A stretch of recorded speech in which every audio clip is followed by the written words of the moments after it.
The next step is to make our blog.php page inaccessible if the user is not logged in. To do so, open your blog.php page and add the following block of code right at the beginning of the document. Here we've initialized the session using the session start function, and then we have an if statement.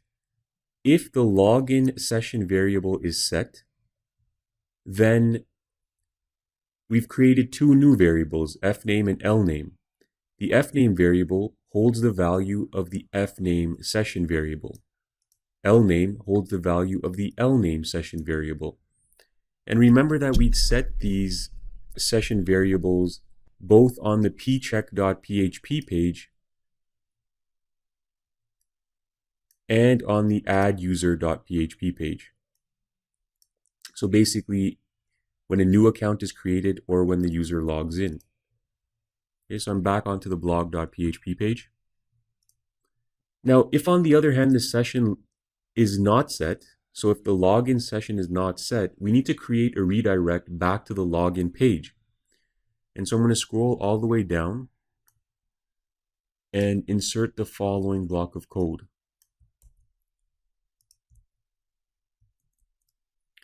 So here we have an else statement which will redirect the user back to the login.php page.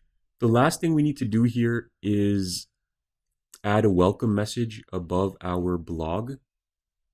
So let's go to the blog. Okay, and you can see that the redirect is working.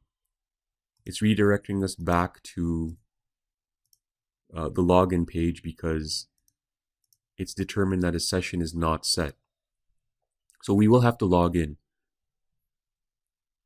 So I'll just quickly create a new user.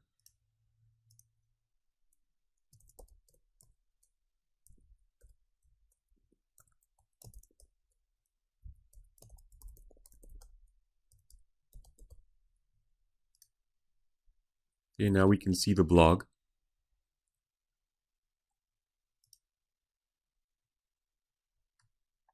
And we're going to add the welcome message right above this heading.